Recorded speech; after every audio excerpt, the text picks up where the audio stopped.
Don't forget to subscribe and click the bell icon to receive future updates. Welcome everyone to another episode of Bryno's Homebrews here on Bryno's World.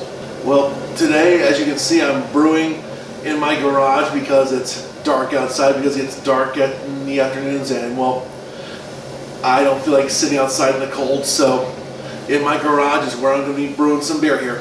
What am I going to be making this time? Well, it's going to be sort of on the Imperial side, maybe slightly under 10%, probably maybe 8 to 9-ish. It's going to be another fruit beer. Hopefully I'll learn my lesson this time. But I'm hoping to make an Imperial Raspberry Porter.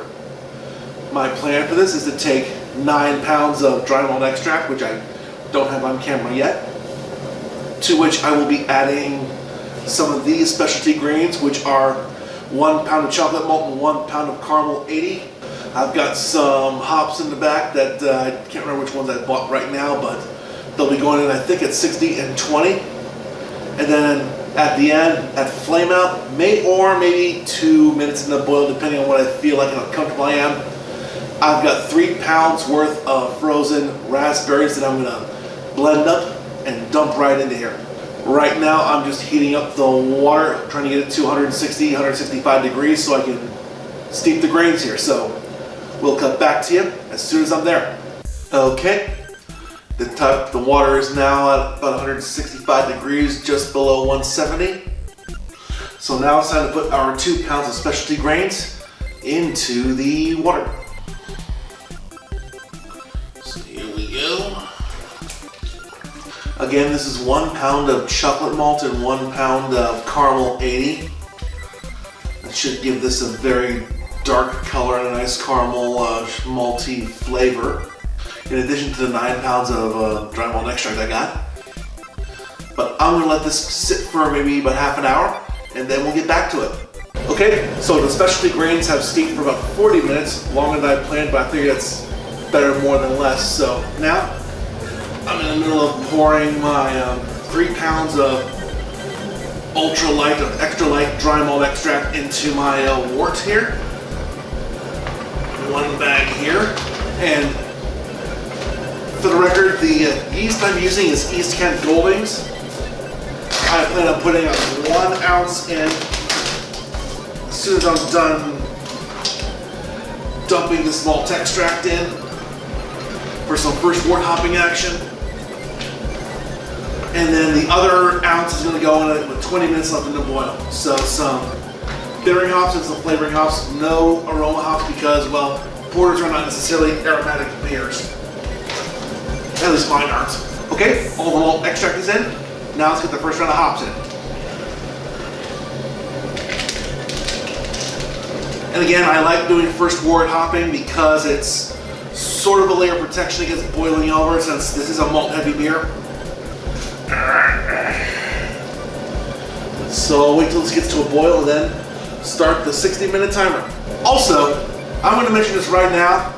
I'm making a last minute change, and I'm not going to put the raspberries in the primary. I'm going to give the secondary another try because the more I think about it, it's a standard practice. Plus, the diacetyl problem I have with my orange and blueberry wheat may have had more to do with the malt than anything else. So I'm just going to give the secondary another try.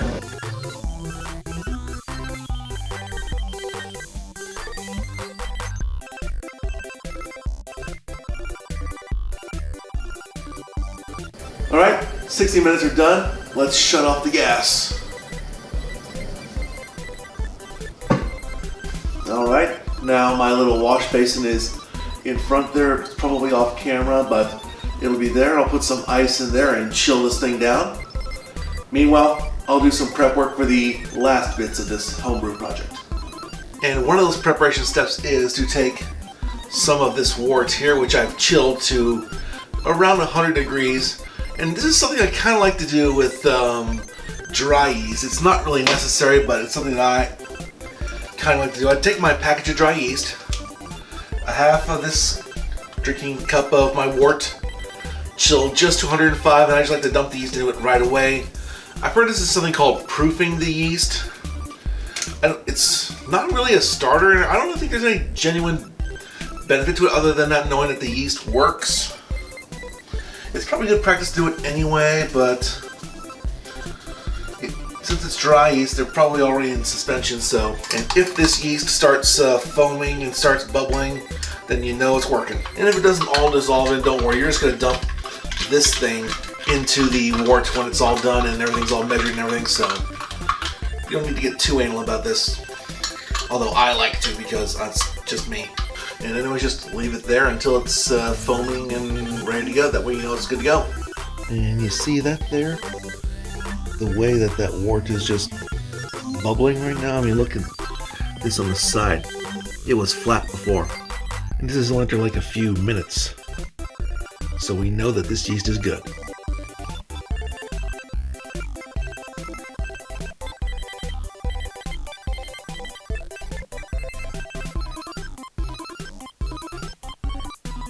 And of course I didn't have my microphone on when I checked the temperature and gravity, and maybe doing a few other bits, so basically for gravity it was a 1.082 and the temperature was 68.9 degrees Fahrenheit, 20.5 Celsius, so that's roughly what I was expecting and hoping for this beer. Nothing super, it's not going to be extremely alcoholic, but it'll be stronger than your normal beer. But again, I'm going to do the same thing with this beer that I try to do with my big beer, which is use my little digital hydrometer, my tilt hydrometer, which I've been soaking in this Star Sand solution. So let's put that in here. So there we go, that's all fine and good. But the last thing we need to do is put this yeast solution, which I've been proofing for about an hour now, and it looks pretty good. It's almost like a root beer float almost. The foamy bits, but anyway, it smells like bread for a little bit, but anyway, let's dump this in here, top the lid,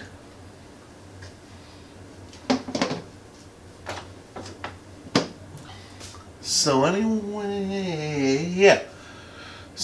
there we go. Our Imperial Porter is on its way to brewing.